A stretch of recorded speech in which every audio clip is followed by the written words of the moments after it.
Welcome everybody. Tim Edwards calling in from Dallas. Got probably, I'm not going to say it's my favorite training, but I would say it's the most important training as far as if I look back at my career, if I think of the one thing that probably was make or break for me, it was the visualizations that I learned to create. And I actually learned to create these way back, way before I started direct sales. And I'm going to go into exactly how I discovered this and exactly how it works. And it's something that almost defies logic, but when you see the process, you'll understand. I think at a very deep level how this can be. You can actually create the belief that you need to make it. So the power of visualizations are the way that you can actually produce 100% of what you want. And I'm going to go into, there's going to be different stages to this, and I'll go into what and how and why. But when you think about something, or you say something or you write something down, they all have retention, right? But when you see a picture, your mind creates a visual image that you never forget. When you see things like this, again, with a picture in your mind, you will have 100% retention. I'm going to teach you how to see things where you retain 100%. And if you don't believe that, just test it real quick. Think of any memory that you've ever had in your life, even way back as a child. And what happens when you do that is your mind immediately creates a picture from that exact time. So we remember events as a picture in our mind, and so that's really key. That's what I mean by 100% retention. When you learn how to use that to get what you want, it's really, really powerful. So if you could put a picture in your mind of an event that you wanted to happen, right, then you can also create that same imprint. So in essence, you're creating the event in your mind by visualizing what you want to happen, and then your mind will start to manifest that event. Now, here's another very important point, that your subconscious mind, you got your conscious mind, which are your thoughts, and your subconscious mind, it doesn't know the difference between something that's true or something that's a lie. And that was kind of weird when I first heard that. I didn't actually believe that. But the subconscious mind will believe whatever you tell it to believe, whether it's true or not. I'm going to give you an example of how that works. When I used to do big events where I'd have, my team would fly into Dallas every 3 or 4 months. We'd have 1,000 people that would fly in out of the team, and I would stand up in front of the group, and I'd say, I want everybody to stand up for a second. So picture this. Picture everybody in the room standing up. Right, they've got their arms, and I tell them, put your arms straight out in front of you, right, and close your eyes. I said, and visualize for a second that I'm putting a really heavy briefcase on your left arm, right? I just slide the handle over the top of your hand, and you have to kind of support that briefcase. And I say, now imagine, it's pretty heavy. So you start to feel that the weight pulling your arm down. I say, now let's imagine for a second on the other arm that we're going to tie a really big helium balloon. That's actually going to start to pull your arm up. I said, now open your eyes, and everybody in the room would open their eyes, and all their arms would be jacked, up and down. I said, I just told you something that you absolutely knew was a lie, but your subconscious mind made your body react anyway. Right? So that's a really easy way to prove what I'm about to show you, that you can tell your mind what you want it to hear. I mean, what you want it to hear, and create a picture, and it's going to manifest that even if you don't believe it in the beginning. Now, first, the difference between a long-term goal, which I see a lot of people setting goals and doing all kinds of things. And I want to try to pinpoint why some of this stuff doesn't work. A long-term goal is something like, you're going to retire at 40 or 50 or 60. That's something that's just kind of out in your peripheral vision, right? And whatever that age is for you, it doesn't really matter. And then most people, they get caught up in doing affirmations, like I will have a Mercedes, I will have a Mercedes. And it can be, I'll have a beach house, whatever it is. But when you just do an affirmation, I can tell you can do that 1,000,000 times a day for 100 years. It's not going to magically appear in the driveway. You're not going to magically get a Mercedes in the driveway. You must visualize logical, doable, daily goals, and I'm going to show you exactly how to do it. And I can promise you, you've never seen a training like this anywhere else, because I actually created this process for myself starting way back in the 80s. So here's what I discovered, and I tested it, way back starting probably 1986 is when I started doing some of this. It dawned on me that if I could put a picture in my mind, tell my mind exactly what to think, tell it what to do, break it down into easy, logical steps like I just mentioned, my mind would see it, right? I would see it in my mind's eye. I would start to believe it, and it would imprint this event, and then it would actually start to happen, especially if you do it in small steps where it's incremental, where it's easy to accomplish, right? It hit me that, one day that this was the key to creating belief. And when you know that you believe something, that's really the ticket. Without belief, you really don't have any shot at your goals. If you take people that don't believe in what they're doing, it just doesn't happen. They wish and hope and try. You have to believe it's going to happen or it's not going to happen. So if you can create belief, then you're golden. Now, for things to actually, physically be possible, this is not like, teaching someone, like I've said before, this 5-foot-tall dunk a basketball. There's no physical limitation in direct sales, and there's nothing that has to do with an intelligence test, right? So really, what happens here is that there are no physical limitations. There are people in direct sales that have been brilliant, right, who have failed, and there are regular people who've made millions. So obviously it's nothing to do with your physical body or your intelligence. It's all about belief, and it's a level playing field. So if you can get yourself to believe, you can be the top person in your company, period.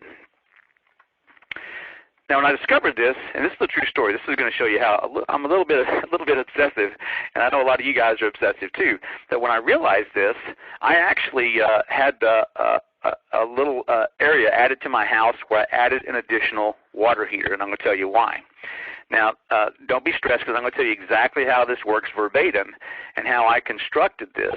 And basically, the results actually even blew me away. I'm going to tell you why I created this additional water heater.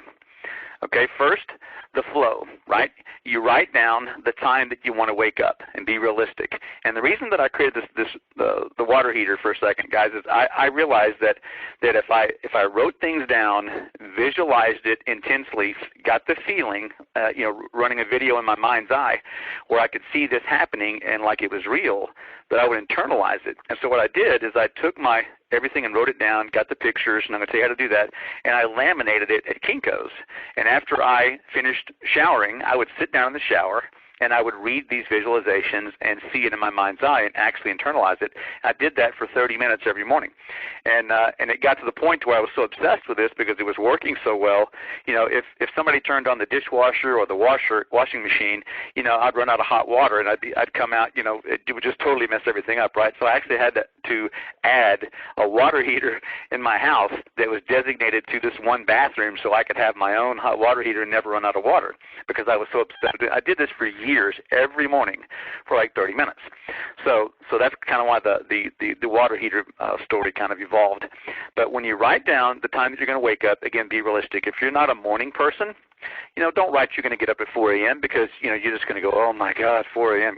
So start with something that's realistic, right, that you believe, because anytime you get in a situation, if you're reading a visualization, if you stop and go, oh God, oh yeah, right, you read, if you have that self-talk that defeats what you've written down, you're going to have to pull that out or change it to where you can make it believable and doable, or it negates everything that you've written down. So make sure that you write things down that are realistic, start off small, and actually something that you can do and you can believe, right? And it has to stay doable and realistic. So, yeah, and also, what's your first thought? If you ever woken up, like especially if you're pushing really hard, I remember I used to like push really hard, not take any time off, and sometimes, and I try to get up really early because I had all this, preparation and mindset and listening to things and doing visualizations because I was so pathetic at the business. I needed so much work that I had to get up really early to work on myself and just kind of get leverage on my mind so that I could actually overcome some of my issues and do the business. And it got to the point where I was pushing so hard, the alarm would go off, at 4 or 5 in the morning, whatever time I was getting up, and I'd just go, and my first thought was, oh my God, I'm tired. And so when you start the day like that, you're kind of screwed, because then it becomes a drudgery.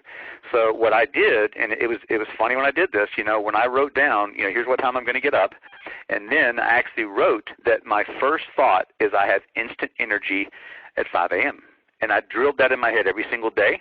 And I can tell you, when you wake up and that's your first thought, even if you're a little bit pushing, you're a little bit tired, it changes the dynamic instantly because you've got the mindset, right, that overcomes the issue. So you want to write down, also once first it's, when you're going to get up and what time will you start working your business. And I'm going to give you, I'm going to break this down really consecutively at the very end. So just kind of stay with me conceptually right now.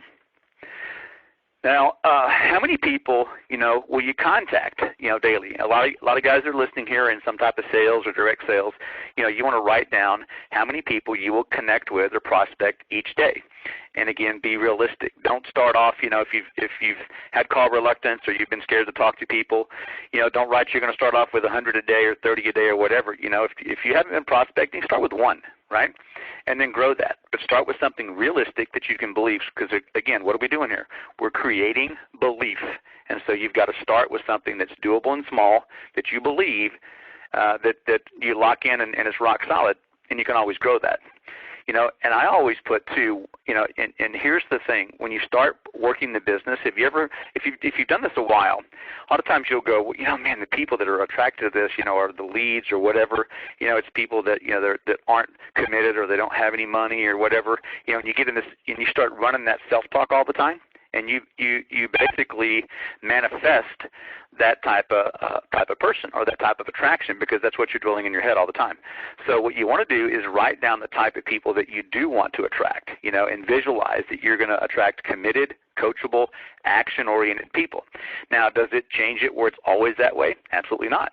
But when you think like that and you put out that energy and you expect that, you do create that more often. And when you're saying that every single day and you can keep that going, consecutively versus getting in the mindset of, I'm not attracting the right people, I don't have any leaders, everybody I talk to doesn't have any money. When you run that stuff in your head, that's the kind of people you'll attract forever. So make a conscious effort of what type of people that you want to attract. Now, also, here's another biggie. How will they start? Every company has different levels of packages, right? They have most of them have an affordable package, and all of them that I've seen have some type of upgrade or a higher package with more value, with more points or more products, or for the people that have resources that want to start faster, it typically starts them off out of the gate with more points or something. So you want to manifest the type of people that will start at that top package. Tell that to yourself, and you'll start to manifest it. Now, what will your team accomplish? You want to also write, because again, if you've studied any of my stuff, the self-talk is really key. You want to tell yourself that you're going to produce top leaders, right?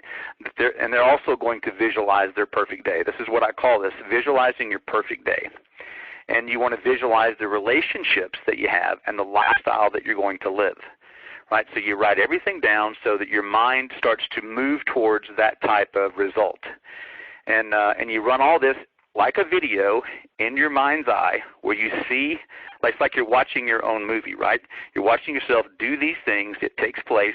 You feel it. You get excited. So you're watching this every day, and then you go out and actually attack your day afterwards. So it's like watching a video of your perfect day, and then you go accomplish it. Now, if you've ever have an area that trips you up, you get off the tracks, right? You fall off, you stop prospecting, you stop getting up at the time you say to get up or whatever. You want to make sure that you put something in your visualizations that kind of stops you there and catches it when it happens. And you have to tell yourself, because we all typically run in patterns, right? So if it's a lack of prospecting, not getting up early, procrastinating, not getting on the trainings for your team or whatever, wherever you typically run off the track, you want to put something in that says, okay, when this happens, I'm going to jump right back on, because you are going to occasionally falter, and when you have that pattern in your mind that you're immediately going to get back on track, what happens is you visualize that daily, and so it when you trip up, you get right back on. Because what happens if you don't do that, we've all had this situation where we trip up for a day or two, and then it's like, well, I'll start Monday next week, and then something happens on Monday. Well, I'll start tomorrow, and well, it's getting and you just keep selling yourself, right, on starting later. So you've got to have that in there that when it happens, you have to get right back on, because sometimes a bad day can turn into a bad week, can turn into a bad month, and for people that, have bad months back to back, sometimes they're out of the business. So you got to control that. And it can only be, really short stints where you fall off and you get right back on because you've actually drilled that in your head. Now, once you've hit a goal, if you guys have studied my goal setting course, you want to increase it 20% and then redo your visualizations.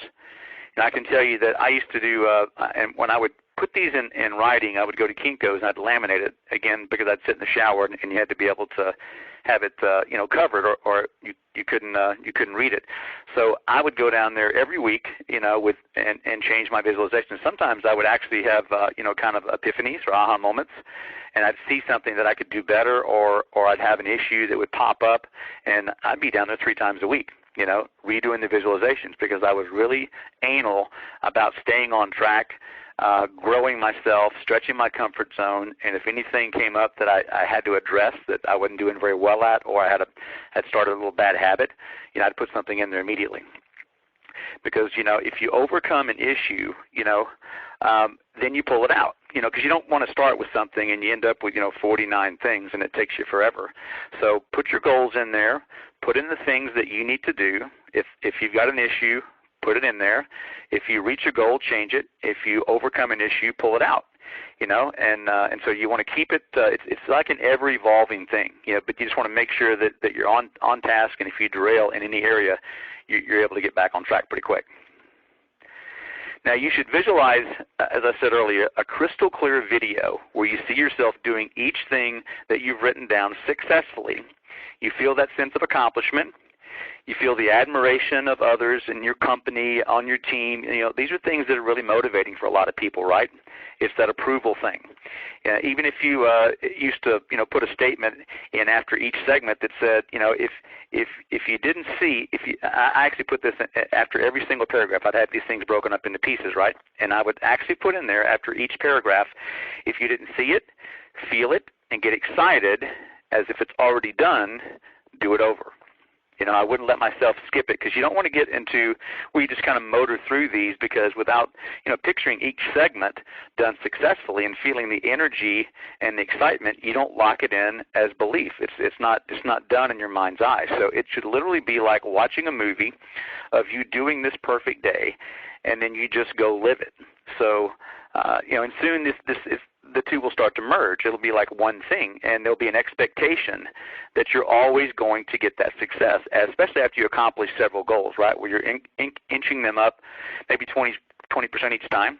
So what happens is you have a little short-term goal, you get it, and then you up it, and then you get it, and then you up it. And what happens is you start to build this belief that every single thing that you put in there you're going to get, and it works. Especially if you're just doing incremental, 20% increases, because what happens is that, you start to eliminate all your shortcomings. You start to get very, very consistent. You start to see things, believe things, expect results, expect great people, expect people to join, expect them to buy the top kit, and so what happens is it just starts to happen. I'll tell you something. This is kind of strange, but since 1986, I have never, ever put anything in my visualizations that I didn't get. Not one thing. Okay, and that's a fact. Every dream and goal that I ever had came true, and it's all because I had this process that I built incremental success and belief that I could see, achieve, and reset. See, achieve, and reset. I did it every single day, and I believed that, I could put these days back to back to back, and I did this for years, and here's the proof that it worked. This process created the #1 recruiting team out of 1 million distributors in 50 countries. I taught other people to make 6, 7, even multiple 7 figures. I semi-retired, in my mid-40s, built my dream home, and bought all my dream cars. Now, this will show you how obsessive I am. I didn't just want a Lamborghini, a Porsche, or a Ferrari. I wanted all 3. And that's $700,000 worth of cars there, and that's not a boastful thing. It's just that was my dream. I had no idea, in the beginning this was going to happen, but I did it so incrementally for so long that it just kept manifesting. And I taught people to do this. Man, when you've got a whole team of people that do this and they start visualizing what they're going to do and they start making a little more money and talking to more people and getting more successful and more competent, and attracting the right people, and people are succeeding and making money, it just snowballs. Now, what I'm teaching you today can't, make your company successful. It can't make your mentor great or your pay plan rock. There's still some things that you have to choose correctly. But if you do what I just taught you here today and you do your part, your part and the belief is done. Now, here's how you actually assimilate a visualization. And when you get to the end of the video, if you want to rewatch this, just stop it on this slide and just put this together.